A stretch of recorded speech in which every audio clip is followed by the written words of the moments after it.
선한 일이 무슨 일인가 그것에 대해서 같이 말씀을 나눠보도록 하겠습니다.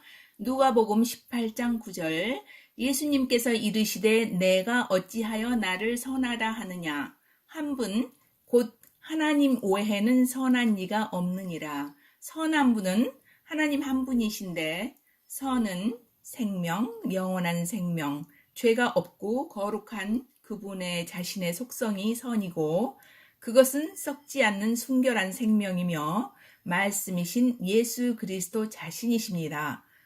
베드로전서 2장 23절에는 너희가 다시 태어난 것은 썩을 씨에서 난 것이 아니요 썩지 아니할 씨에서 난 것이니 살아있고 영원히 거하는 하나님의 말씀으로 된 것이라. 예수님은 하나님의 말씀으로 썩지 아니하는 씨로 풀 같은 우리 인생에게 생명을 주어 선한 일을 하게 하시기 위해서 육신을 입고 선한 생명이 우리에게 오신 것입니다. 디도서 3장 7절에는 우리로 하여금 그분의 은혜로 의롭게 되어 영원한 생명의 소망에 따라 상속자가 되게 하려 함이니 이것들은 선하며 사람들에게 유익하니라. 또 디모데후서 3장 21절에는 자기를 깨끗이 하면 명예에 이르는 그릇 곧 거룩히 구별되어 주인이 쓰기에 합당하며 모든 선한 일에 예비된 그릇이 되리라.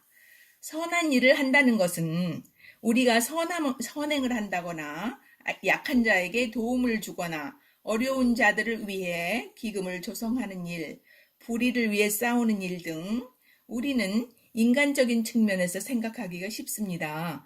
그런데 이런 일들은 인간의 기본적인 품성과 인격으로 우리는 이런 일들을 조건이 허락할 때 그냥 하게 되는 것이고 그것을 자랑하거나 남에게 보이려는 것이 아니요. 하나님 앞에 그 행위로 보상을 받으려고 그분 앞에 갖고 나가는 것은 더더욱 아닙니다. 우리의 행위는 잎사귀로 표현되는데 창세기에 아담과 하와가 가린 무화과 잎사귀와 예수님께서 말씀으로 마르게 한 이스라엘의 무화과 나무 잎이 있으며 또 이사야서 64장 4절에서는 잎사귀는 마르고 우리의 범법이 우리를 바람처럼 몰아가나이다 라고 기록되어 있습니다. 선한 일은 우리 안에 오신 그 영, 그리스도 영께서 하시는 그분의 사역이며 완전히 하나님께 얻어진 바 된 자들이 즉 자아와 혼생명이 십자가에 못 박힌 자들이 나타나서 그분의 아들의 십자가의 도를 전하는 것이며 우리를 도구 삼아서 세상에 있는 영혼들을 악한 자로부터 자유케 하여 그분의 창고에 양식을 드리는 것을 말하는 것입니다. 누가복음 11장 21절에는 강한 자가 무장을 하고 자기 저택을 지킬 때에는 그의 재산은 안전하나 더 강한 자가 와서 그를 이길 때에는 그가 신뢰하던 모든 무기들을 빼앗고 그의 노량물을 나누느니라. 사역하신 분은 예수님 자신인데 우리를 내어드림으로 그분의 도구가 되어서 노량물을 같이 나누는 것을 말씀하십니다. 그러면 어떻게 선한 일을 하는 걸까요? 영혼을 구원하여 생명을 전해주는 이 일이 선한 일입니다. 그것을 우리는 전도한다. 도를 전한다. 즉 생명의 길을 제시하는 것이고 영이 죽어있으나 영이 죽어있는지도 모르는 자들에게 영혼 육으로 되어 있는 우리의 존재 안에 영을 깨워 예수 그리스도의 생명을 그들에게 주는 이 일이 성경에서는 선한 일, 선한 행위, 선한 길이라고 기록되어 있습니다. 마태복음 28장 19절에는 너희는 가서 모든 민족을 가르치고 아버지와 아들과 성령의 이름으로 그들에게 침례를 주며 내가 너희에게 명령한 모든 것을 그들에게 가르쳐 지키게 하라. 그러나 영적인 생명의 일을 한다는 것은 우리의 천연적인 기질이나 성품, 재능, 지혜, 총명, 능력으로 하는 것이 아니고 좋은 음성과 힘 있는 언어로 하는 것이 아니요. 그분만을 의지하는 것이요.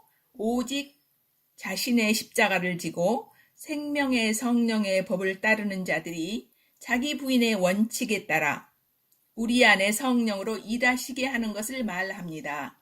오직 이 질그릇에 담겨진 보배로우신 삼위일체 하나님으로 영혼을 이끌게 하실 때 이미 승리하신 예수 그리스도께서 사악한 마귀의 소나기에 묶인 영혼을 빼앗아 오는 것이 강한 자를 묶고 그 집안에 있는 세간을 빼온다 하심같이 한 세상 사람을 얻는 것이지요. 때로는 부당한 시집 식구들의 행위도 거스르지 말고 마음으로 기도하시고 부당하게 대하는 직장 상사나 동료 또는 개입에 빠져 있는 사랑하는 자들을 볼 때나 또 우리를 속이는 사람들 그들의 영혼을 하나님께 청구하십시오.